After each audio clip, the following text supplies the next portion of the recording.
Ko korke hufang mo I he talamale fonua ka mai he talafata ko tobe o ku fa boat pa me programan ka ada mo fa ngamari ko ni ke o atua e ta proklama ko ia fat fonua fo o ke weekend ato e taitangere ke te moto ko tape mo kau mai I he tau polokalama I he ahoni pe mo whatau pe kuongo le rea pe e tau polokalama ka te moto I hawane taimi tatau pe ko whiwhia ke taitangere Paula Pimenti kala I he laine pe me tonga eiki ke ma whahoka te tau polokalama ko ia whatwhanua fo o ki he ukeni pimeni malo e tau malo e ahoni malo e ngawe lahi pe me tonga na ko ilo e pe mo ngā unu atu e tainini I he taimi kua ofi ke whawa e tau wharearea ke hoko atu mo ngai whatongi ai ka ki mo ke whakawa koe e tau wharearea ke tau ni oku osi lahi anoa pe ngahi isiu oku lava ke whaia no whakatawa ngai mo lue toa e whanua I he whanonga whapolitikare koe I he taini ni whewheha ke bewen pa u whewheha ke ai ngā wei me pe I tongana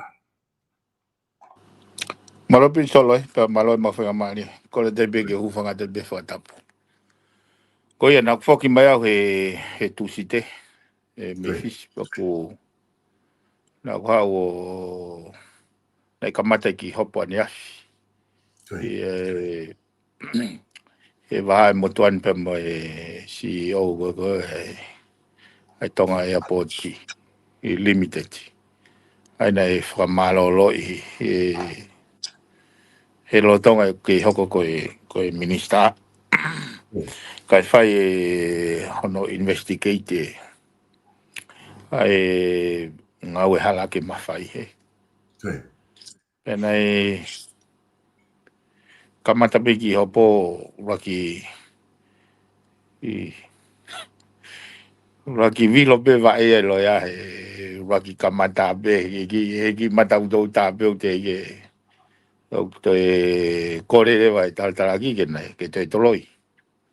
Kai nau te o to e fau mai sikalamu.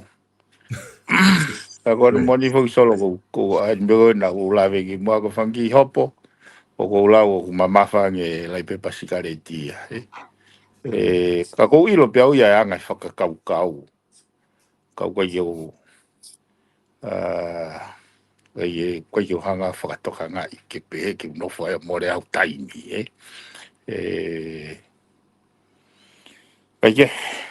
ko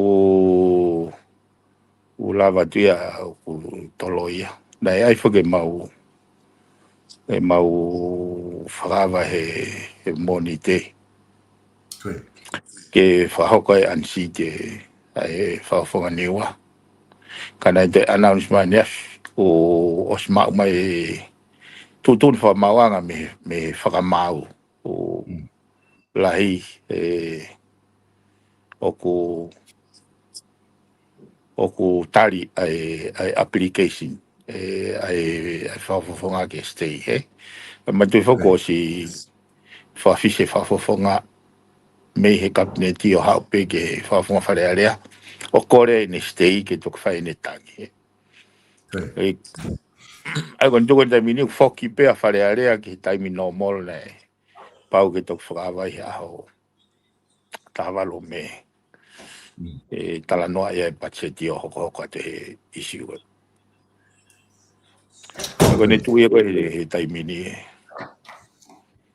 Ko te uku mahina o pito ai e whatara noa kuku ke whai ki he tuunga wharearea hange koe ui koe na e whakahoko e sea ke mo whakataha mai I he aha ua fitu ka koe ni ku hange ko whamatala ko mahino ko tari e whamau anga ke stay ai whafonga koe no ni o ta fitu ke toki whahoko e ne hopotangi pe toki hoko atu le vai ki he ola ko ia ko hae ola ki ai pia whakahoko le vai ola ko ia I hene pehe ka tumo ki taki I kamata aki ko tiko e taha isiu he dynamic lotonga tālanga ki ai I he dynamic whanua ko isiu ko ni I he whakawaki pia mo e mawhai ko e tui ko ke exactly ko ngā ke ege I hono mawhai ka ko ngā ko listi ko a kere ko e tui ako tu ma ko hala ku whare ko ke ma whai ko ngā ko no whihu ia ai ngahi totonu ko na totonu ke te a uki ai tō kunga ko ia o e lisi lisi ko ni ko kere ko ni o tui tu ko ni I ui ko ni ko hala toa ko ko hai hono ngā ko no ui ani ko I tofoa Taki ki mo ke ta o ki ai ko loto ke taki ka mata mai mo a e even me he liliu ko na e fai a mo makatuunga mo uhinga na e fai ai liliu ko ia ai poto ngā ue ki muri he ko tui o kukau ngā lahi au pito ai tau mua mo context na e fie maa wai ke fai fo i liliu ko ni ki ngai fe paki ko ni o ku tau wa o ki ai bea veke tai me ni ihi o ku hoko ko e palo parema e tau tala noa pe mo pehe o palo parema mea koe o fe paki mea koe ka ko hange ko o asi mai o koe ki fe paki ka ko tui koe tai tau wa o mai koe ki fo i mga wha koe aho ni ki tuunga koe na iai risi koe ni na whakahoko koe ni ke kere koe ni o tui i he wafe ua wa o ko tui o asi le vai ngai fe paki koe ia o ku fai ke tala no ka ki e ke mua e ke taki kamata mai me ai ko nga na aku na tai foki ane po fanongo ki he interview ko ina ki fa hoko i he o tiko a kos wa fe wanima a lo donga hoko ko e minister policy na e ga business ko mo business ko por anga na anta foki ume ko ni ai na e fa fe hu ai ko e Catalina pe me le tio ko ya Catalina pena ke tala no ai ki he makatukunga ma ngahi uhinga ko ia o ku na e whakahoko ai a hono whakatonu ko ni o poto ngau e ki muri ki he tuunga ko ni tau rea ai o whanonga he aho ni ko ngai whehu i whokia na whehu i he taimi na e whakatonu ko ni ko ha ko to e whao ai pe whakafoki ai ma whai na e tuku mai he tu i ki he kakai ko ha mea to e whakafoki ai ki he tu i ko ngai he ku foki poto ngau e whokia ko ni i he ianga koe ai whakau ka au ku foki ia ki he tui o whakalere mai ia ku waiha no hingo ana tai nimi o ku ui aki ai teke te ui le vai poto mai ki muri ka ko ngako ku ki foki ki he interview koe ko tiu pe ku ke manatu i koe pe ikai ai e tala noa koe ni i whakau ka au koe ni ko ha o wakai ki ai ki he tuunga koe ngai whe pakpaki koe ni i he ngahi mawhai tata te whito ke mawhai tui mawhai pare mia oi aho. Solo na ke klipe ki foi interview ko ape ko te ta asimbe o ko o whanonga i taka o whanonga. O supui. Koe, naka ke wanga o te mai ki foi interview e pive. Ko te maha ko ne osi ko te hanga pe o te tuko hake ke pesi. Ke nau te whanonga pe ai he ku he ko te maha foi interview ko ia o me he minite tanim. Ko ia. Koe crutch so koe o isiu ko nyo koe whakatara no me ai he tō ke mo tai whi mari e na whio ke lisi ko ni. Aingon tau whanonga tala no ai i whanonga tala no ai ko ni he mea. He tai whi mari e ko ni ke he lisi ko ni TPL apa mo mei te ki e kere ne a whio. Matatoa. Matatoa. Ai o ki au e solo foki ka tope umea ko ni. Ki he mea nā tā o si lawe pe tau ki ai. Ka kou ku o kou nofo whakatumtum solo he. He mahino mai ka au he ahoni.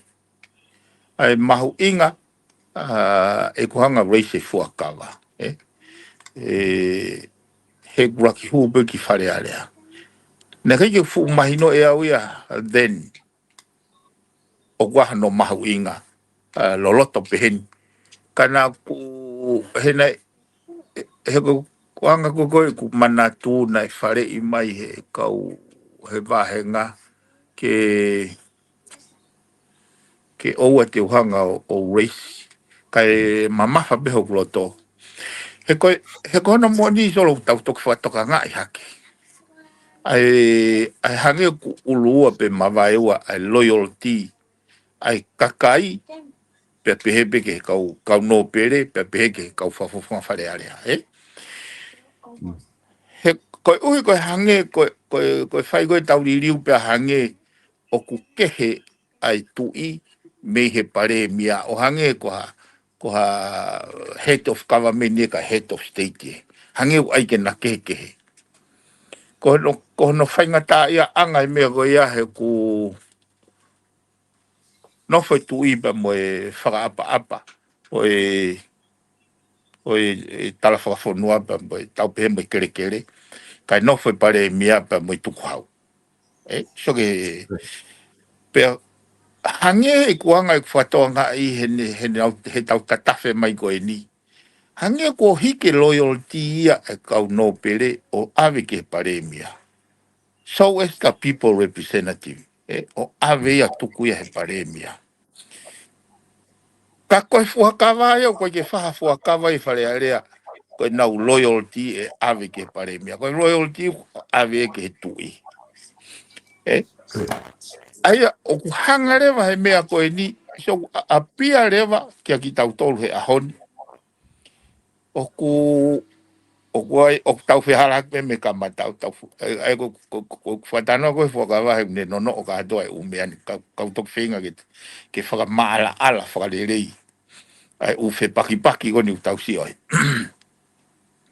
ko fuakawa fu ko no ua ko nga ke te truly loyal ke ne afio ko tu to tono tonga ko ua ke fai e tau u whakahoko whatongia o whakatatau he koni sutone tau he koni sutone ono tolu ko oskia verenga e te moui, e te poto, e te ako, e te whilaulau, e te mate aki mea, ko iwa rere e whanua, ta moene a whio.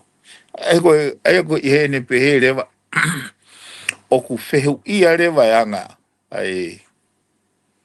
anga e tau tuu, mo anga e tau operationalize, e tau konistu tone, o whakatatau ge uot whakawa koni. Ko i mea whaki nake eke mai, ko isiu ke he ia e ua, ai isiu kone ai lao kone na tari ke foreign affair, ha mo isiu kone ke kere. Ka tahana whakafoki mea koe ni ke contextualize, ke whakamaapopo ki ai. Nai raki o mai, mehene afio e ne taifie maarie, ki he minister koe na ne hentolo e defense, mo e minister koe na ne hentolo ai foreign affair pea ki mui mai pa ne toi o mai mo ne taifie maari withdraw mo ne confident me he minister kere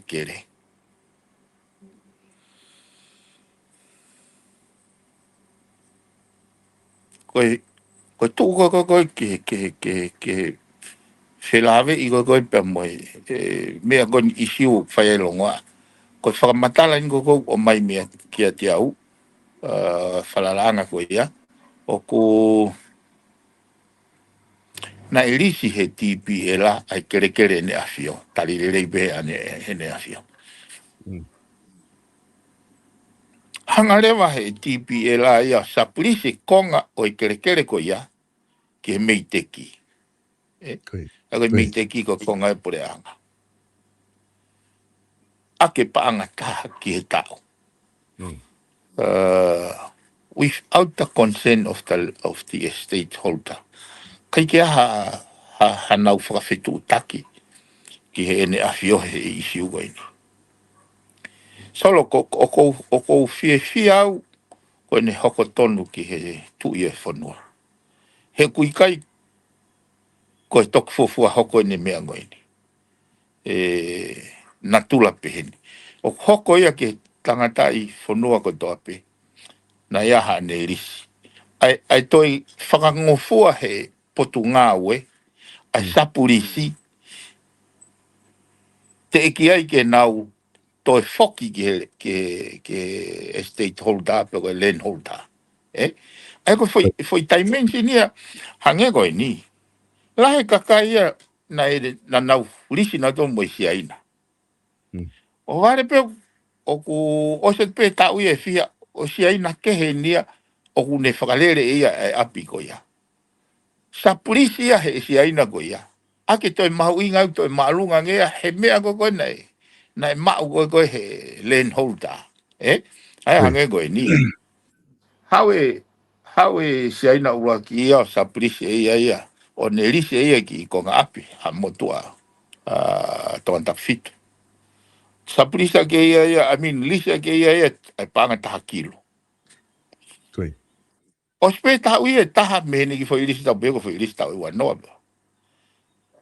une te o si ai na fo ni o ha o falele ai nga go ia ta ko te sa prisi si ai na ki si ai na ta aki ta miliona hala ke te I hanga he pot ngā wea o alete len ona, pe to ia ha whainga mechanism ai ke ia ha consent e len ona ki hono sapurisi, moha toe fike.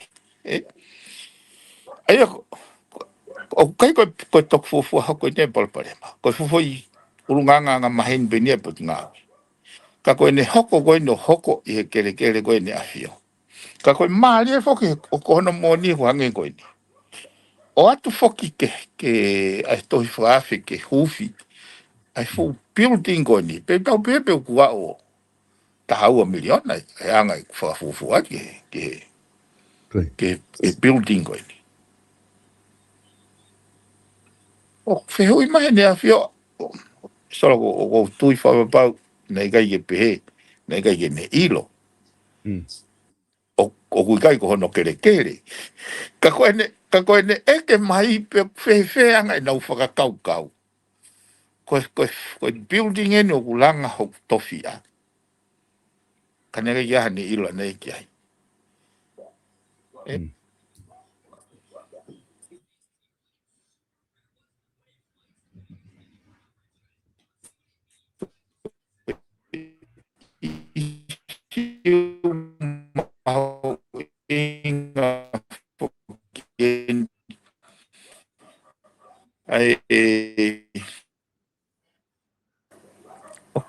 o mauinga ka koe ke tauhanga o whaka o totonu ke tau tae tokanga ke ao ki a taimi o whakailo he ne a whio ai pule anga koe whaihala ke hono kere me ke hau ia e mokoi le rei pene a whio ana ke ne hanga o mai hakonga I ne tofi a ki he langa whakalaka e whonua without a doubt he kai ke au e te ulava au ia whakapapau ia e mokoi pene a whio ana ia ke ngau ea ke pule anga hano tofia. Mana tu eu kehe pe ai kere ai ene afio. Tau kehe pe ground lane ia. Ai go wangi ke pure anga. Me estate ene afio. Kehe pe na waia. Ka ukai ke utui ka pau e aha ke mau e pure anga ke fai langa whakalakalaka and the ideal place ko tofia ene afio. Kai ke fie mari kai. Ka koe whaunga nai whakahoko a ki soro.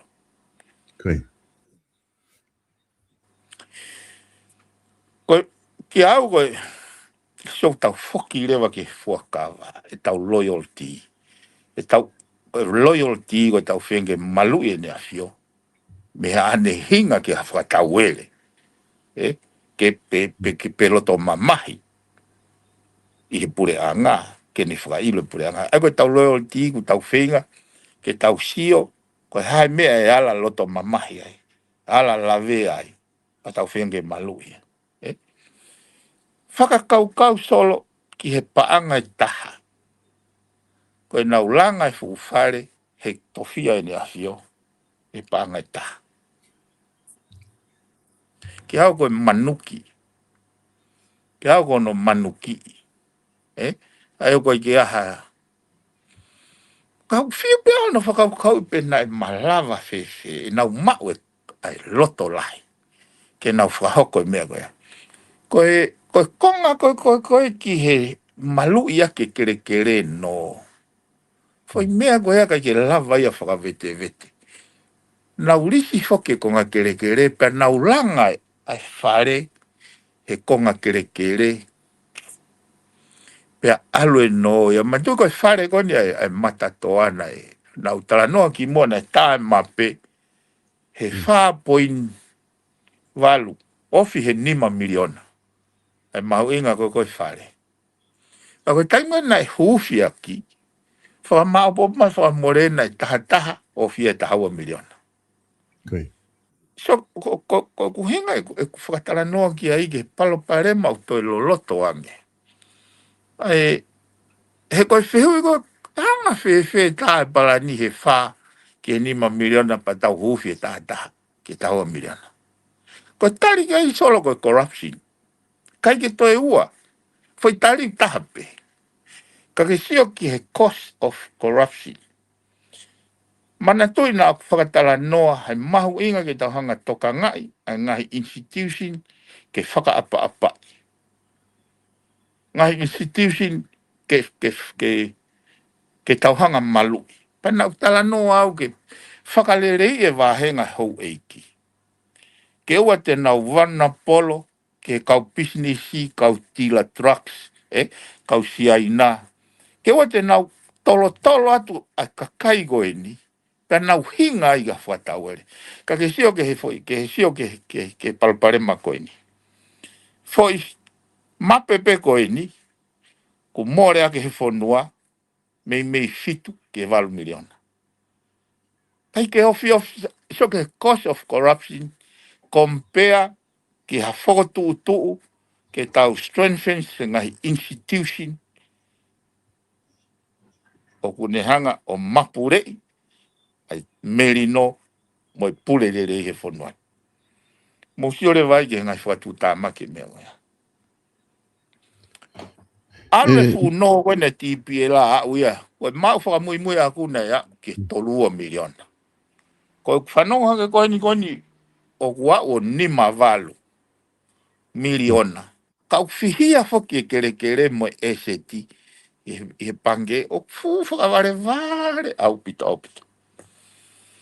Aia,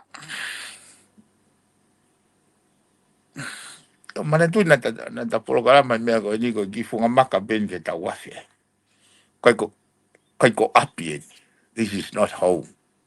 Koe tau whanonga, mo e tau whakaamu, mo e tau misia, ki hatonga, o ku pure i lerei. Kau e kakai hono area i tuku hau, pea pure i lerei tuku hau. Koe destination iau tau whienge, ke ave tonga ki ai. Ave tau kahau, mo e tau whanau ki ai. Kai kehe, o kumari mea koe. Moto ke I whehui atu mua he ta ke I he whai kawenga koe ia. He ko manatu I hake pata toki hoko atu ai. Koe taha whoke e whakaukau o ku whehui whoke tai nimi. Hange ko tala noa gana ke whai. Mahino pe e whanonga, hala whanonga mea koe ni. O ku huu ia ke whamau anga. Peka ngahi mea kotoa pe e toki vete kotoa mea I me he whamau anga. O ka pau e aloa I pe o au ki ai he tuunga koe ni. Olo aki, oku iai whoki ai o ngongo ku o mai mei tonga. He dainimi me he ngahi ni tia koe tonga.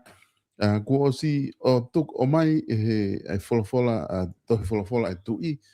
O whekau ki he tonga paua. Ke nau ngata pe he konga kere koe ofisi lolo tonga koe matatoa. Ana koe tonga paua moe vai moe veve moe mea. Nau ngata pe ofisi nau lo tonga ngawe aki. Koe konga kere koe ia o ku whaia koe langa fo ou.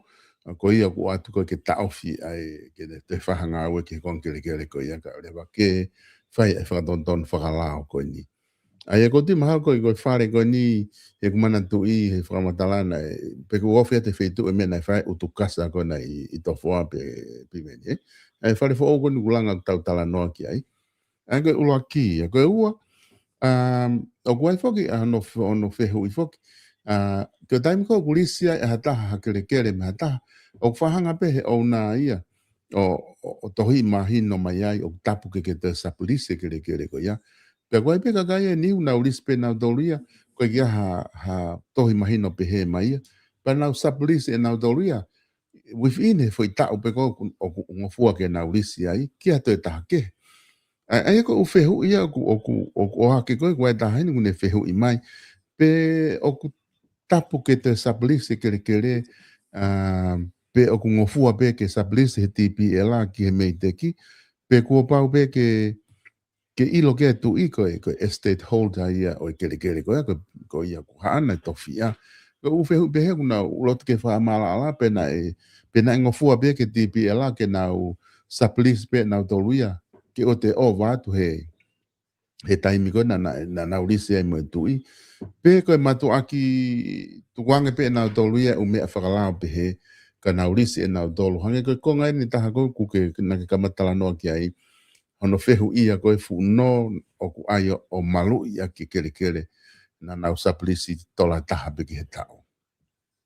E solo koe ke uwhia tala no au he administrative details koe na. Ku whenga au ke tala no ai structure flaws.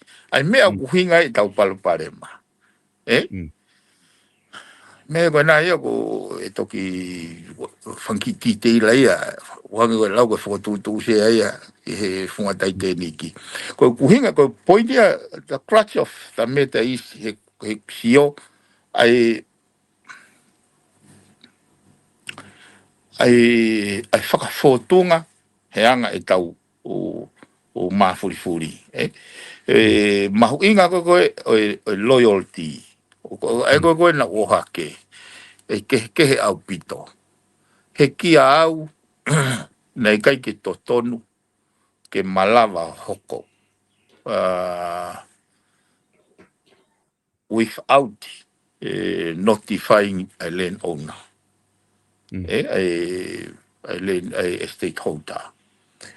Kua pau ke waki whaihawhe mahi no aki. Uhinga e glave ne nai e mahu inga, e ne hoko tonu ke he tui. Mana tui koe whakalere mai o fisi koe ni, o savea whakalere mai pehe hou e ki talu me tuai. Nai toki hoko e tau gosi. Ai mafuri mai o mai ke kau whafonga. Whiri me kakai. Kako, uhinga whake whata noa he nai o si ai ai tai fie maari e ne a fio. Ki he minista whonua koe o pure anga nai whakawhisi. Ka toki asi mai a honi koe tahaini o uhinga. He kono moni o ku whemea aki holope ne a fio o sio ke he fuulanga he kere o ona. Kana te gai ke ne hanga whakatoka ngai o ku whakahu hange ha pepa whekau aki mo mea koe ya. Ai o makatuunga ko tala noa ko ni ko tala noa kia i he pika pizza. E ne toki oho vare. Kai tu na oho vare. E ka ko tai bona o atoi invitation ki ha fufi. O si mau mai world pengi mai katoa. O kune fehu i mai peko i kere ahai. Sai, tuka hanga whakafoki. Koe taimia nia koe ngau ko ni nei taimia koe ai pare mia ko sa sovareni. Minista kere tu afitu. Koe fehu i. Na ia foi taimi na o mai ai tai fie maria ne afio pa koe tari ni koe na o atu whakafoki. O kui kai ai ha mawhai. Koe toko taha o ke tai fie maria ki ai. O kou fie maria pe au ki ai. Koe haia. Aia ki hau akrevete mea koe ni. Ki hau koe foi whakafotunga koe ni. O ku kovia ngai he foi whakarea. Foi whakafotunga koe ni he kere. O ku kovia ngai i he foi whakarea. Na e tan pou ai building koe ni. Koe ke tui koe ene a fiona na ane tan pou. Aia koe ngai me aino o ku wongo i o ku loloto angi. Mana tui solo koe taimwe na hoko ai mea koe ia. Koe mea na lave lahi ki hoku mafu mo kua tamai. Koe kaha ueni o tau teu. Koe uhinga ne tau liriu ke tau o ki ai. Malu na i tau whanau. E whainga mindset i koe ni. Ke whakahoko mahe ne a fio e ne tai fie maari. Pea tu Rewa he pare mia ia mo ne kapineti. O wiga ia hao mawhai. O koe hae ka hau ne teu teui. Aia koe mea koe mea ia ku loloto. O koe iu toka ngau. Ia wangi i Minister TV issue wanau. Tala mai pehe mo pehe. He koe ko uhange benia ko koe ko halisi e nia. Ke pehe ke lisi ai noa ia pe. O ko tui o wai pe ko kakaina nau ni ko si e ke lisi wai pe nau. Kau kai ke tui nai fai he pure anga o e aho ko ia. E nau whatongia whakatatau e nau fuakawa. Ke nau malu i ne a fio me ne tai fie maari. Pe te ne hinga ka whakatau ere ke ne whailu ki nau to. Hei ko whainga mea pe heo ko hinga au ki ai. Ko isiu kehe ai whai tutuune e ne a fio o ne mau e ko nistu tone. Me ea ki mau tolu ai ko whaarea ko mau inga e truri loiolo. A ki mau tolu ko ni o ku truri loiolo i whare area ke mau foki atu o wharei. Ko e mea o kunehanga o mai tutuni ke whai.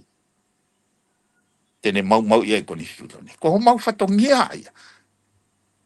E mau truri loiolo. Ko kai ko e mau hanga tanu. Ha whainga mea ke loto mamahia loto tāngia ke ne mau iai ai ko nistu tone. Peko ha. Au ke poini. Ko na moni o hoko mea ko ni ke ne hanga ko i whakaluku fua e whanua. E hanga i usio. Ko fu potu ngau e whako e ni o tau os whanongo ka toi pe. Nau ki whanongo pe au ai ki api hate ho. Na i risi atu ia he ren hou da. Ki he saina ke ni mamano pe ala. Sa polisia he saina ke ni makiru. Koe ke ilo ke ren hou na ia. Aia, ko poini re mau peheni. Anga fefe ai malawa e potu ngau e o execute ai fo i sa polisi. Without reverting back ke ren hou na. Hangi koe keisi koe. Kau tanga noa te mea koe ni. Ko fisi. Ka pau te risi ha te ko ngā kere. Ngā urisi aki ko ngā whai eka whai fisi. Ka pau te whakakau ke hanga o sapurisia. Ko pau ke te whoki ke reno o nā tarangi ai. Ko hanga sapurisi, ko hanga sapti wai te ko ngā koe o awea ma solo. Pea ko whakatau ia, pa ko whakatau ia ki ai, lista o hiva, valua whiau taha mano ko, whia reno nā. So ke whia, mo ataki tua, whai ngā whaka-operation. Koe meno ko ngō i, pe koe whonga ngā ueni, o ku tene o mai ha mau luta ki he tau lao kere. Ke pēa ke pē, ai tama e koe nane risi, o mono haki tola ki he tama koe he savea, pana toe sa polisi na ua, pana mauna si ka tau tangutu, pe ai tama ha ana kere. Ai koe o entai tolo kia hano hako. E koe tōwhaka e koni sutone pe koha kere, kuore sisita, iha tangata i whanua tongi. Koe kere koe ako tutu ni e koni sutone. Kuo pau ke aluia i he toku whakaholo o e hoko hako. Pau ia. Kei ke te lava hataha ia tai vete fui kere koe ia. Aia koe kusio koe. Ke hene malawa sa polisi, kai ke ilo ke ai mautofia. O ko ngoi o wai tai mensine o corruption ni ai. Solo, pe oku tohi he lau, pe oku ke tohi he lau. Mau inga, ai mea ku inga lere i.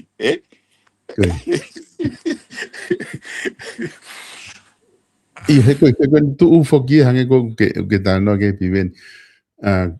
Ko taim ko whai e koe risi. E koe ngā he koe whu ilanga koe ni. O koe ai au stakeholder. Nak tāno ke panke mamani. O koe ke nau ainoa ia e ngahi stakeholder behe. E nau o mai o whakamore pe ko mai o tokoni ha whainga langa behe o whai tonga. Ka ko pau pena i ai ta peko hapotunga au peko he TPL ape nana ek penatol he piha fetui nana ulawai o fai me ako ni o kakata upe peko e lau koni kuke fai pena e fai beha foi corruption ni loto ai kai lava o whakakakata upe pa ia look like o was mawe ume ako toa was afio kai ni afio ko haana e kere pe ko a het leva ume a ta wa o ki tuunga ko ni e alu ki fare hopo Solo no, gona moni ma si o kai peke o to e feta complicated te tau. Ka koe taha ne mea na ku. Kore e au ia, kia whawhanoa te ke whiria ke pare mia. Taimu nei, whakatala noa mai ei o kuloto ke pare mia. Pe au mahino ka te au anga e nau alignment. Pau whakahokanga mea ko ni whekau, ai pare mia malolo, uinga ka sasa ware. Kau ngā mea le rei bea aku. Ke alu mo ne kabineti, o hiki hatau mafa ki palas. Whakalelei, ai mea nei uinga e nau manusi nusi. Mo ne afio, he taimina nau pure angai. Me e koe kua pau, o kui kai koha me eia ke toi whakakau kau i. It is a must ke nau sote ti tauti. Pena o mai ke he papiriki. He kai ke oho vare ange pe, lelelele pe koe tai whiri maria ne awhia o vare pe ko nau kapneti nau to. He koe mea koe nei mahu inga i foku e solo i tala noa koe o kui kai ke uhinga lea lei ka te au e whakatau hosi. Pena i kai ke uhinga e ku whiri i he pare mia, ko a whakatau hosi. Nā ku whemau ke uhanga e stepri se mea koe ni, o ku mahu inga ke pure i le re whonua. Kai ke utoka ngau pe teu i he kabineti, pe kai ke kabineti. Koe mea koe nau mahu inga i ai ke nau hanga o mai, ha foi platform, foi structure, tene hanga o puke ai confident e kakai, he whalere whanua. Koe hanga ne ku viu solo. Koe kusia koe ki he tau whonga whiri pare mia. Mo i kai koe ke tau lava alaine pare mia ki he ne awhio. O ku ne hangarewa provide foi scenario e ua. Ko scenario ulo aki, scenario ko ne afio. Scenario ono wa ko scenario ko mo paremia. Ki he kuwakai ko aku ki he ne afio. Whakatatau ki he pure kovi. He has everything to lose. Lahang e mea e more kapau e pure kovi. Ai tui. Me ai. Ko paremia, he has nothing to lose. Completely he has nothing to lose. He kuikai ke aha no tofi a ona, o kai ke aha no tuku whakaholo, ko ne haupe, ko ne tata pe o ilo, he kakai o kovi ne ngāwe, tuku e ki tua he whiri hoko. A reo ko nau api mo ne lau miliona ana. Ai o kai ke ai a, mana tui ko anga tau tuku whakafonua, sovereignty, ko upalapare ma hoko hono whakalere fonua, ko ne afio iau atakovi i muri. Ke janga tau ngai fonua whakau. Ke atakovi hai pare mia, pa koe ke pehea ke o janga pai whai koe pare mia, pa to o ai e ne kalauni. Pe to, hala, koe peke, aia ko kuongoi. Koe kuongo i, o kuia i mea ike whakatontonu, hono alaini o i tau ririfo purikai. Ke oua apia ulua ai fonua. Soke ke whatuta maki. O asi mai le vai u keisko ni. Kai ke toi loyolo ai hou e kia ki hene afio. Loyolo na toke pare mia, he ko hinga koe pare mia, o hune fotu na toke nau minista. Soke, aia ko feitu ko wei benefiti. Ko feitu e avike na loyalty. Ka koe fuakawa, koe loyalty, ke avike hene afio. pa mo ko ni studone ai o ku hanga pe e tau o sistemi o fokotutu e atakai ke corrupt ka wange ko ta no so ka pa te ta nofo faka au liriki so ke u isi ugon he kere u isi ugo he public enterprise ko u isi ugo he ngahi potu ngau e ke whakamawanga Komson Firi ko mea ko asi mai o sistemiki ai palapare mai ko ni wa be mo Komson i tau I whai hala nau hange ko kako mea ni solo na ko anga whatoka ngai pe mahu inga pe ke whakakaukau o saia pe au ke hanga tala noai he iai pe foi mga whae to kirikia ke toko lai na ku fuga ko ke minister policy na ku no whahoko mai pe ha mea ai potu ngawe na ku whahoko ke komsoni whakarea ke minister o defense ke whawhi I maia ke hau ke hingahi o wau ko nei mea na ula tau ke whakama opo ai loyalty ai kakai o ikai o mai o tuku he kau minister ka ave o tuku ki he ne afio mono hako ko nga ke nau whai moni ko nau whai ko nau ngawe ko whai ia ke tui pe moi whanua ko nga he ko siri ni ko tau hanga wahe ki nau tolu kai ke whiunga ia ke tau mau e nau loyalty ka ko supplementi ia o tau tono no mo tau masiva ha whainga mea ke te mate aki ki ai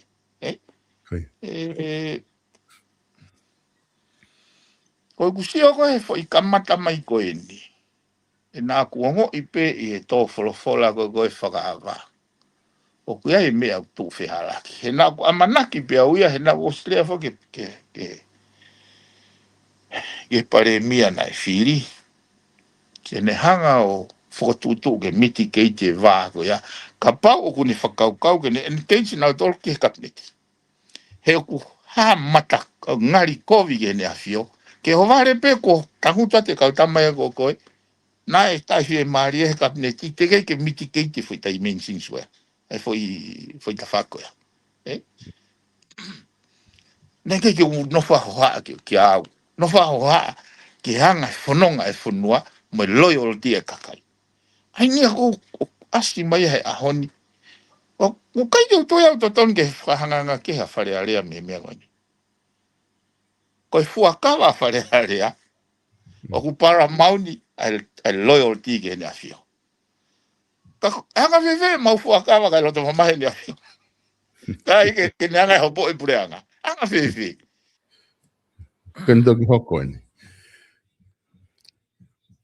pipi ni ko tau ko ni tau lili ko wa fe hongo fulu ko tau foki ki he isi ko ni ko hoko na tau lili ke omi pure anga ke pare mia mo minister ka kai ko ni ko fili atu aki tau tolu ne ka kai ko fili me ngai wa nga pe tau alu tau tolu he fa he ma kai fononga ha ele tene tu ena fa mata u pena uhinga pe ke tau mai o pare mia ka tau ke alu whakataha pe mo tu I pe tau ke I malu pe tu I pe ha o hange ko tau whatonga I he ngai pure anga ko ni ko os hoko ko alu takitaha pe kau hala o kai pe ke ikulele I pe ko pe ke hoko upalo parema lahi ai ka oreva pe ke foki ka ko nga na tau liriu ke tau ke alu fononga whakataha pe mo ni afio pe na tau liriu ke tau takitaha lu he ngo kau hala tau ke tau laki pe ke he destination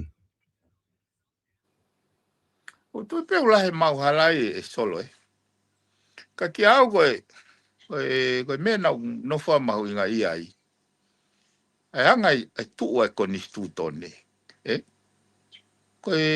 ko ngahi liriu na e fai na me no fo pe he tokolahi kau fa fofonga kakai ka ko ngahi pou turiki ko ni stu tone na ke tu mau pe ko whakakau ko ke kau e kakai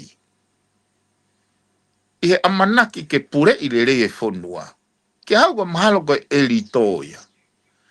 kai ke utui ko whakaukai li riu ke to ha mawhai pe whaki ha mawhai pe ave ha mawhai ke awa o kai ke aha whahinga interest ke tala noai ko awa o kai ke aha uhinga e mawhai ka pau o ku te ngau e kovi aki ko ke aha hano uhinga ona bau hake koe lau koe mea ko ho fe ma upe koe mawhai ka pau waha kovi o ke whakaukau ka pau ko tau mua ke pure i le rei e whonua ko ui mana toi ko longo ana whai a koe pe he to kua ko rapu e kau minista ka kua kifo ke na fio ko ia na ni hanga whiri pe tau pe he rewa hanga rewa ai koe a koe ke wana ho fulua rewa ni a fio o mai rewa i whatongia ko ia na ai mawhai na ne mau ke ne whiri pare mea o mai e ki whare area pe hake rewa ka fufunga ka kai o tō taha fitu o mai rewa ai ke whiri me whare area me he toko wao no whare area ai ko si o ko mea ko ni o nofo o tau kawe kai toko lahi o whakatupuloto mamahi ki he kakai ka uikai ko e lau e ko ni so ne ko pehe ko ngahi taki hala e mo e whakamowe uweu o si lave fo ki solo ke tu ua e ko ni su tone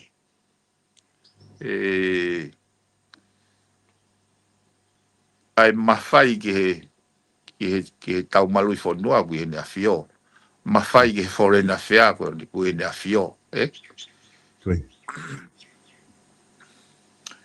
mawhai pure ki he whanua kui he nea fio koe mawhai ngā ue o mai ki he kabineti ai a ki hau ka pau o kai koe meu tau roto ki ai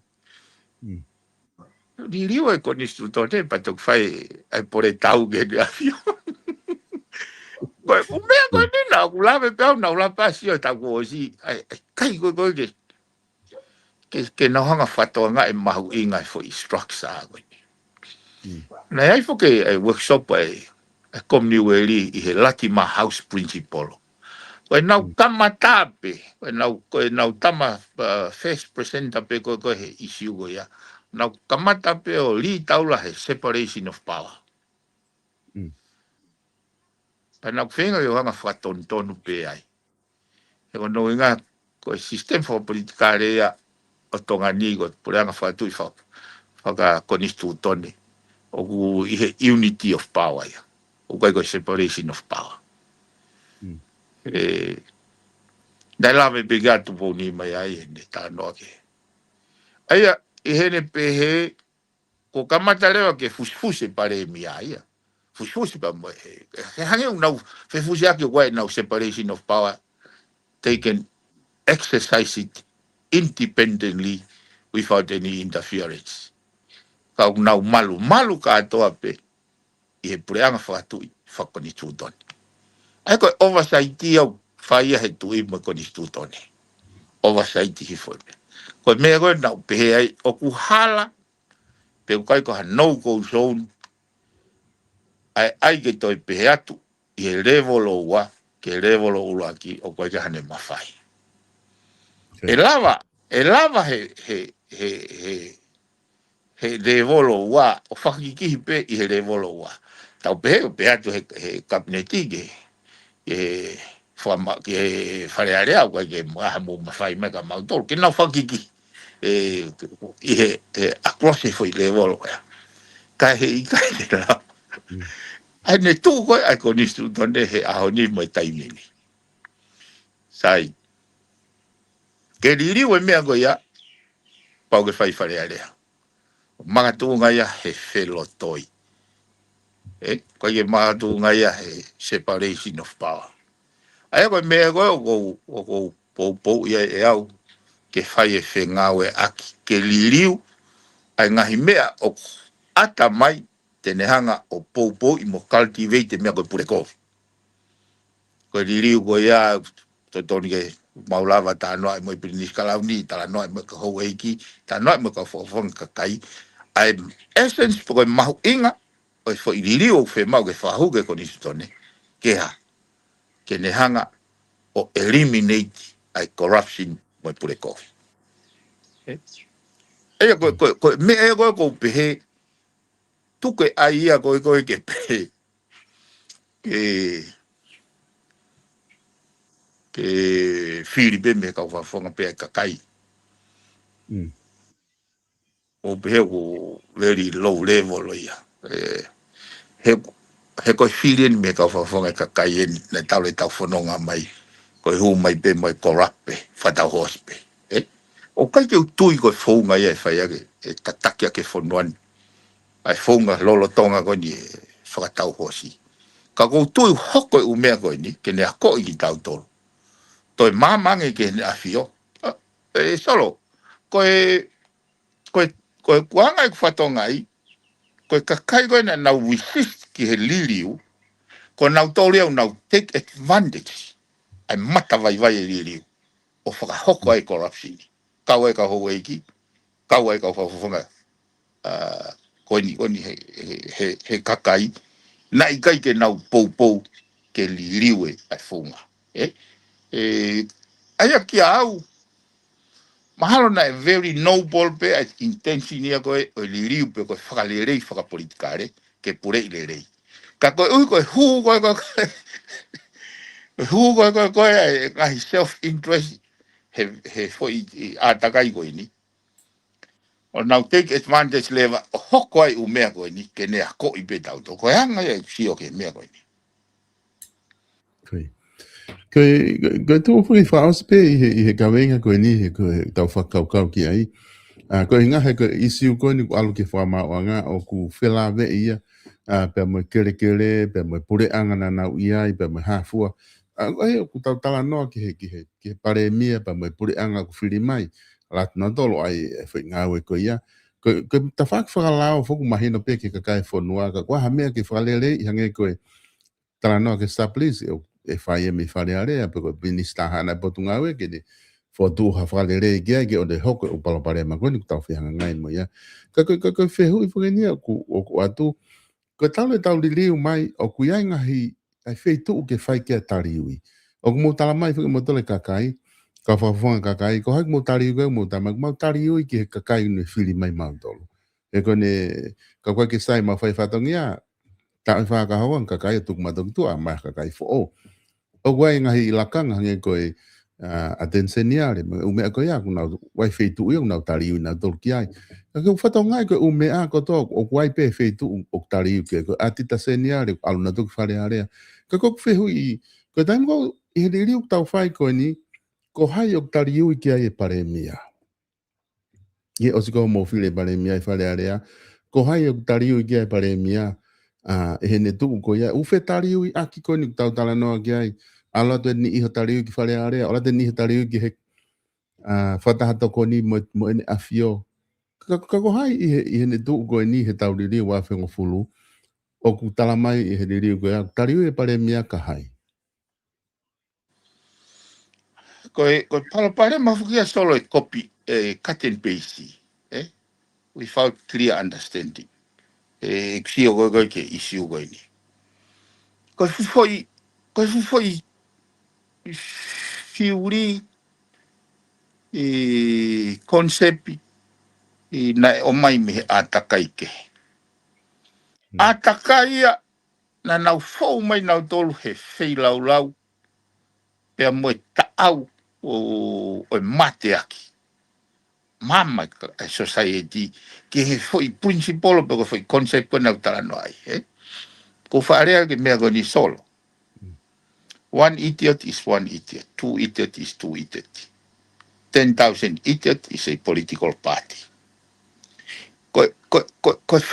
ai ko to fi hene fanong he me go ya o sai fili ka kai go nga solo nei o pare mia ko pohiwa tuione toa tape moi ulawe ki ai ko teke ko me ta fagina na i te ngia o pe he to kua ko na u fai hala pe e tuku na to na te fili me be ka kai ko os ko ni te tala no ko fo ngona to tap tol to tap hiwa puaki o si ko ia te firi me be ka kai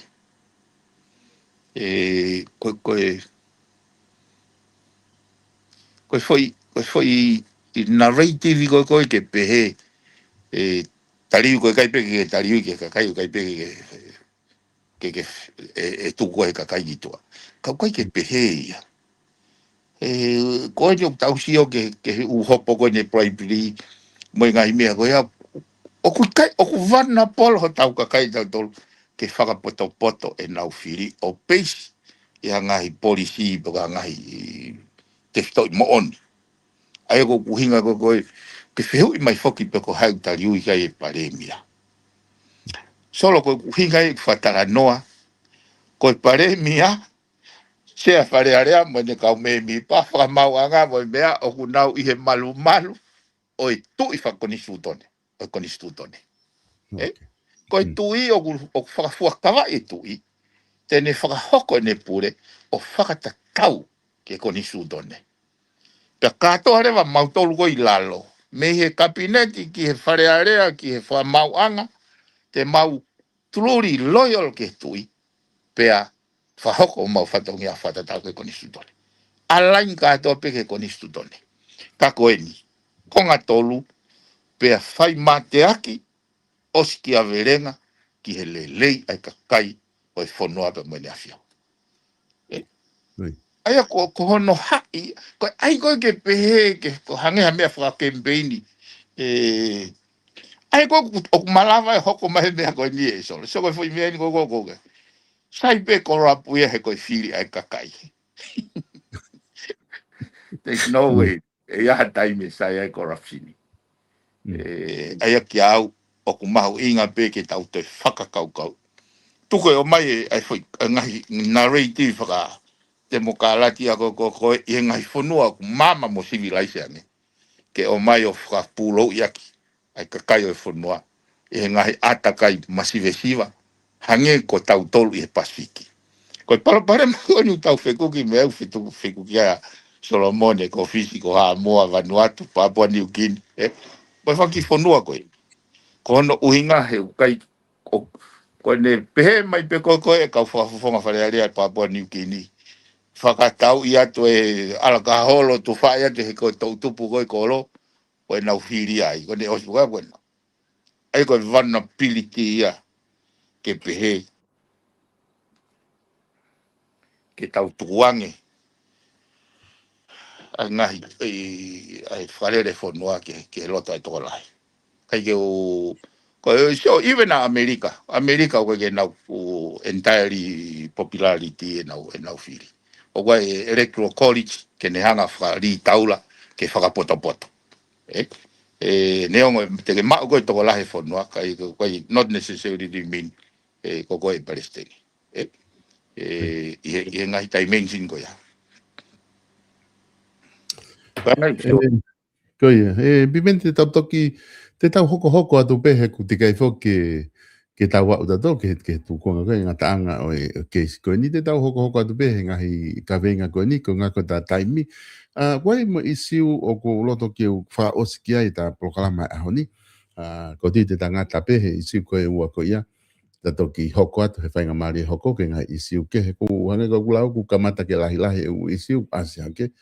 Koe ongongo koe o mai me tong he taini ku o mati whaki na ke i he potunga e polisi na ke minister polisi he tau ko osi na i ai toko tolu toko wha na e ave me he potunga e polisi ka o polisi ke na ua whai whakatotolo koe anti-corruption ai ta whaaki koe ia whai koe ai ta whaaki koe hana whakatotolo koe ngā whai te ke whukakat whai ka ngā koe paku koe whenga aki ia kumahaluk whai e potunga e polisi pe mo anti-corruption. Aia koe polisi koe na tare kita koe whakatotolo pe mo e toko tolu koe na ame na tolu ki ai ku nau whakawhisi me he ngā ue kou nau whai he anti-corruption. O koe ki o mai uhinga, ka ku mahino pe ku nau taiwhia maari pe hangahi uhinga. Pe a koe pe mo u whamatala ke he ku hou mai me ai ka ku koe ke lawa ke tuku mai e he komisiona koe ni koe hae Paloparema.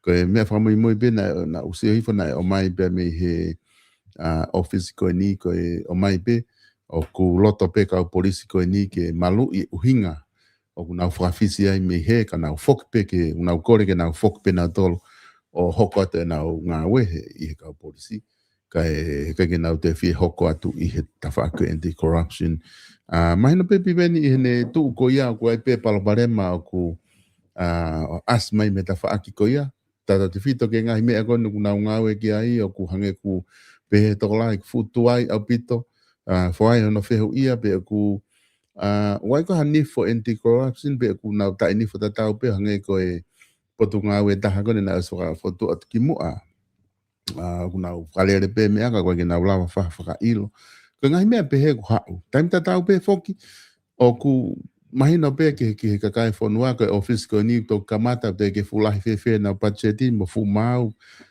pete tau ke tangutu pe huinga ko pe kai ka ku fe ho wakai ke tawhaaki ko ia I he talanoa ko ke anti-corruption pe mo palpare ma asmai mea daini. Nai eke mai whihu ko ni he hai komisiona Britania he ospuko no whanau matuke kabineti. O ne pehe. He ko articulation ko ki ai ko palparema o whanuan ko corruption. Ko ne pehe sai ko ni os fotu anti-corruption. Utari kai it won't work. He huinga pe ako. He kui kai ke ko patseti ko na allocate ko he hono whakahu mai ko hono establish na ke kia ta miliona ai ko feu ngabe mai vahe be ko ai kai kia ka u whatatolo ia mo ka u mai me pe pana fe ngarewa ai minister banga ko ni tau ko si ke to allocate ha silini pana ele mo fe mai no akirewa ke sekoni ke second menia te kau poliso whatatolo ke expectate pe ka pe na bulava pe fenga aki ai ko na u fenga aki pe mo po nga polisi va whatatolo ke o mai fanki ke ka ha boaka ke fai he ka polisi ka alo ka tama ko fai ai hono investigate nga me go o si hoko ya established network criminal network anh hange ko glau ko ni ke mavahe container te tisa network ko to sa pati mai vaka puna ko te tisa network ke alu ki ai he ko o si hike fotu ngai ai fai hia o alu ki cyber world cyber crime ko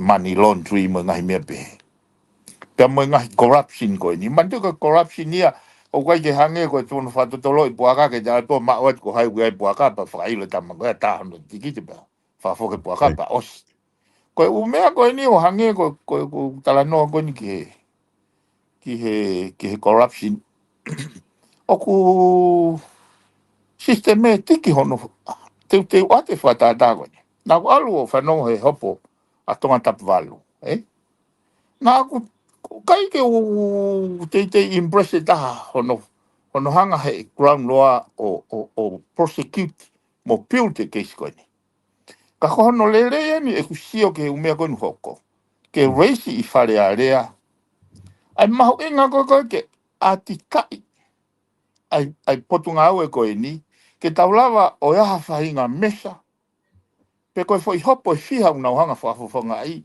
he ko kusio ko ke attitude o pehenia sai be ka fo I be me ko ke va he pe auya man to ko te algo ko ke u trial lawyer ka lawyer ko ni ka e ngai private prosecution ni pa ko na fenga na to ke na wini ko na he ko na wini ko ne sai nge fa ka income ko ko pe ke te ya fo to ka I ta ai kakaia ko lo pe ke ateni ma wene va he pe wini pe ko ke wini hange ko ni ko tu ko ki fo ki ko tu ko ki ko area me area pe hanga he fa nga ia o transfer unlawfully ai ownership ki he siaina o whakatau ai mea lere mea sai. Ki au na to tonu ke nau hanga ilo whakataha mo potu ngāwe. Koe potu ngāwe ko nau whai le sisita mea lere. Ha uhinga malawa i ke hanga e ha tohi moha IT pe asia te toko taha iau kai ko no IT, kai ko ia ia. He buia foi ver ka ke alu o ave ha tohi whaka mawhai. Ko au ko whakia te mea lere ko ke ave ma mea. Ko pau ke verify ko IT ko ni ko ke aratu mo ia, ko ia o ke aratu mo ia, mo tohi ko. Ka nau toki lava o whai e foi le sisita. Hala ke whanongo. O hake isiu, ko mea neu nau fe taria ke nau tolu koe. Koe toko taha nei alu koe moi tohi. Ko pehe ka pau hola tamako ia. Ha mea koe ke o mai e tamako na ne tari tohi he koe tamai koe na corrupt. Koe tamai koe na totongi i. He koe ke malawa ke hoko mea koe ni, ta e corrupt. Ko pau ke private tamako koe na ngau he ofisi o moi ke ne lesisita mea lere i he ownership i kehe o i kai ke ne verify toki me. He koe mea koe ko sio gai solo. Koe hopo koe ne asika. Koe tūka iwi na e whahi kau whakamau whakatui. Ko loto ke mou viri taki. Koe uhingan ke he poate shippingi ka moi kapineti. Koe alatu pe CEO o talatu. Koe mahu inga e waka. Koe kontisi ne waka. Whamatalangu tupe. Ta koe tari koe na e whai koe he kau poate koe ni. Na mau falala be ke CEO. Aia koe tūtoni koe whakamau koe kau whakamau whatui. Ko loto ke mou viri taki. Ke o mai e toki meni, ke mou sio ki ai, ke makatu ungai ho mou whai tūtoni. E ngai mea. Sio, alu pefo i toki meni, ai ki awe na tōtoni ke whaka ilo mo i potu ngā awe. Ke o ngā ke taimi koe hawa e tama koe na ni hanga tari e tohi, ko ia e hawa tala mai koe tohi koe ni na mau mea mea. Ko o mai e mea. Pau ke puke mai tama koe, pa tala mai lewe tama koe, ko tohi koe na o mai e mea ia ka au. Kai oa ai e ke hange ni o foi whaka ilo pe tama. Kai ke, pe palapare mai ko whatonga. Oku loloto, o e all level. Hange pe koe tau sio koe ke u lesi sita kere koe ni. Ia i me ene ke to tonu ke lava lesi sita. Solo, ko ki lava te foi keisi koe. Ko mai launga ka au, pa nau alo sio ke minista. Ko foi api i ho foa. Ko foi liu marie ka mo paulo trai. Aia ko anga foko ko hoko ko tofi ko ko nga biu pe. Loti uraki, loti ua, loti tolu, loti fa, Pa ko hai ule sida loti uraki wa de sida. O ke le ai tu ko hoko ko ai mea. Loti kamata loti ua, loti uraki, loti tolu. Aia ko foi sopu ko ia. Ko ha uinga malavai ke kai ke ilo he kau ngā we o ku mua ai uruaki he ua. Ko corruption ni. Bribery, ai bribery ko uinga na lava o le sisita mea le he si aina. Kau kai ko ouna na ne fai mea ko ia bribery. Si o ku systematic. Aia ko mea ko na se mau ke kau ke ngau e kau polisi e ACC. Hono whakatotolo i ngahi criminal activities o kui kai ke ngata pe o nofo pe i he tokota. It's a network. Pai ke, ko hange ko lau tuange e isiu ko ia he asi mai pea. Mea pango solo oksisi i ho tau kakai. O ku nau mau e whainga moral courage. Kau mahino e ka au solo. Ilo e mea mahino ko ka au. Tāne ine i ke hanga e sisu o whakakau e fwoi kupu i rea koe ni. He taimi koe, nani whekau e kau ako kakamou ka lotu rewa. Ka mou lotu o pehe. Koe fwoi, koe mea nau nofo whakakau i solo e pehe.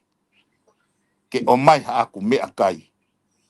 kia pongi pongi. O ke ila ai te whehu ia. Ha e winga koe ke mou tala mai aho mou roto mamahi. Masi koe mea ma oa i fui maa. Ha e winga koe ke rea i ke corruption i. Masi koe mea koe o ma oa i fui maa. Sio, tāne nei ke a koi.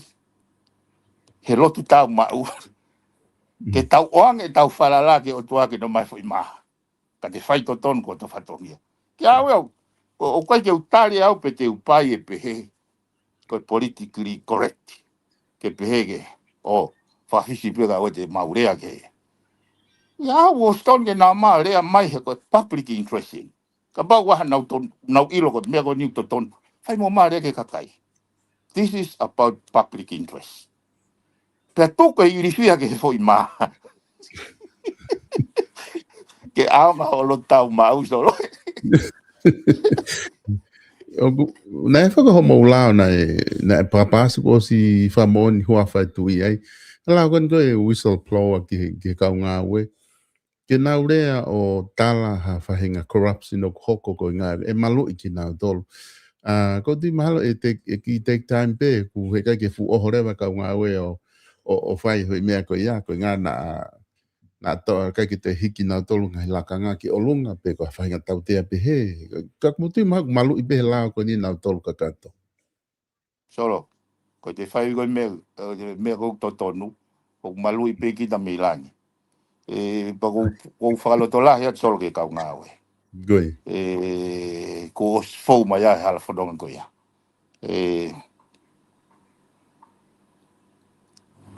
O kaka hangu e lau whata holo ke te COVID. Ki au ko palopare mai ia, ko te irifia ke foi maa. Kau toki uhinga le rei ka au no whaka. O e na whaka o ka buka hai unga te kore mai he lotu o mai ke te lotu. Kau mo lotu rewa pa mo lotu o rea pehe. Kai ke ko sokan tok mahina ka te au e taimi u te peha tai ke. Hangu na kai ke hangai o informe supervisor ke foi corruption ko. Masi ko mea ma o foi maa. So, ka tok uhinga ka au tuku ke te kovi pa tuku sio ke foi maa mo sio kita. Ka te whai mea to tonu. He tokanga i bego he o tua. O whātoro, koe nu ki wholoa ta taimi kau tari mai kau tāpura. Whaki whamasino. Koe, malo bito, bibeni whamalo atu he taimi. O whātu bibeni ka tātoki hoko atu he whainga mareka hoko. O whātoro. Whamalo atu kainga i he lava koe ke mokau mai i he polokalama koe whatwhanua fo o. Ki he ahoni, whakataronga pēna e ongolere atu pēta o polokalama ka tiki motolo. Lava ke whai whakatala noa. Pea mo e whawhawhunga paula bibeni piukala. Ke ngahi isiu ko ia o ku lava whapolitikale ku lava ke hoko i tonga. Lava ke mahu inga ki he public interest o whai to ai whakatala noa ko ia. I he no mahu inga whakaluku fua ko ia. Ai vahe ba mo e whakamama ko ia ku whai. E whakawhawhunga ke lava tokoni atu.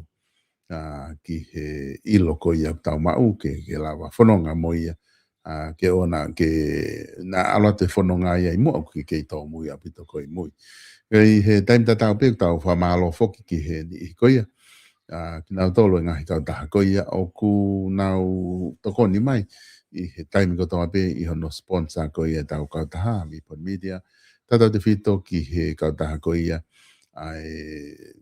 South Pacific Loans pea moe Stalek Tupo ai aku nau i he Kevin Distravi manukau o nau whamalo lahi atu Stalek pea moe pure ka mai kau ngawe ko toa be o South Pacific Loans i he taimi ko toa be o mo toko ni ia tau kainga tonga pehe whoki ki tau kainga me Pasifiki pea kawa tuai mo Vipon Media i hono financial support ki he tua ki lava ke ongo atu ai ngahi polokalama ko ia kumau whahoko atu.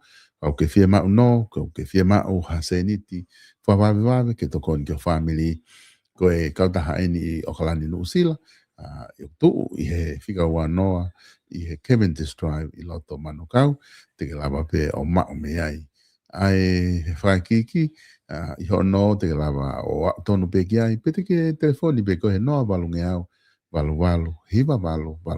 Noa valunge au, valu, hiva valu lea, ki he taha pe kao ngā we, pete ke lea ka Stalek Tupo, tēnā lava rei, o tokoni atu kia te koe. Koe tau wharekosi ulu koe I Tonga, Francis Decats, hanga ke tau moi pia building, mo wafi atuai o tokoni, tau wharekosi kosi ahe ulu whahinga style a pia. Koe ma mau loki VIP, VIP o kulawa ke puka pe I he mau pes Facebooka, Francis Decat Tonga, pede lawa lewa ke mea tu ki ai whakahoko ngahi service ke te koe kosi ulu, tere kawa, ukuho ulu mai hafua ngai service koe a lawa le rei whahoko atu mi ai. Koe tau ngahi nau kosi ulu, ka pehe ke tau wax, moe pauta, moe aftershave, moe hafua ngai mea koe a.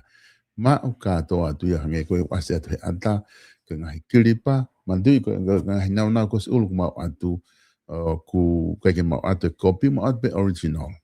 Koe ngahi mau ilo I whatau mua ia, ki he ngahi wharekosi ke ngau e aki, ke mo ui behe pongpongi toki tamate I behe fiafi.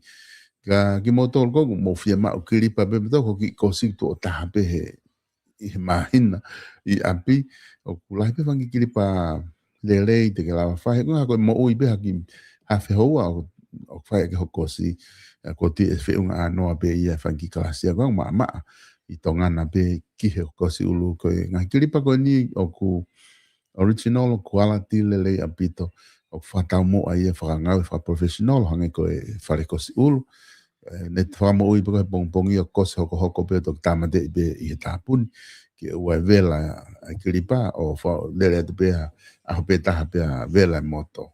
Ka koe kiripa koe ni tene lawa matu uaki. Ai ngai fia mao ko ia, I he Francis Decats, hanga ke tau moe pe au, mga whaa koe na ki marketi. Koe page facing store, o ku o whatawa tai ngai wala ko ia fe unga moe tau whanau, ke whakame, pea moe sapate whae me hafua, o ku heni e lawa, mako tui be mahalo ko pong e lava atatuai mo ni ihi ngahi kon ko o vala fa me to o atu ko nga ko lahi ngai vala ko so atau ke lava pe ke ma mo ngai fi ma o iai te mo si pe ke na website page facing store e lava pe ke si na Facebook o fa tau me mo tai mga hi notice te na lava o atu ke te ko tu pe ni hanga ke tau mo pe building I loto nuku alofa. Kaki ngatai ko tau wharekosi koe Francis Decats I Orewa. O ku kei tuu mo lau, mo tolu mo wofi atuai, he fei tuu koe I Orewa, Silverdale mo whewhua, a whiatu he tau wharekosi a taholo. Kene lawa he kau ngā we ai, o teu I koe ki ke a whaofofa me Francis Decats I loto Orewa. Koe ngahi maka koia, pea mo live stream, mo tui kote mo hafua ngahi wala haku lawa e tesi o toko ni koe pia me loto Brisbane te ke lava pewhitu ta ke telefoni koe na wase te screen ke tesi ke puka ke ai ha o whainga maarie ngahi maka koe na ku mātere I koe ngahi malai ho ofa ngā koe ngā ue whai te sena pe ko tui koe ngahi ngā ue whaka ofa bito eni pau ke loto ke ngā ue aki ia ke kofu aki teu ia ki ho ofa ngā o taritari me ai ki he aho ko ia e toki whai ai whetaula ki he mama ka hoko mai. O ku whai hoke mo tesi en tui koe ngahi mono te ke lawa pe o whetu taki ki ai. Koe lawa le re ia e tau polokalama ki aho ni wha malo atu ho mo mea mai kore whamore more peka te mo tolu koe ngā I ngai taimi o ku si I ke whai te tau polokalama lahi apito e whemo I kina he ngā waki ke he pe o ku whia mau ki whakakato ko ia koe mau pe whainga maari e kuma wasi mai ke tuku taha pe hawangi polokalama ke tau whanonga atu mo ia. Ka mo mea tau toki whelongo aki I he taimi ko ia ka hoko mai.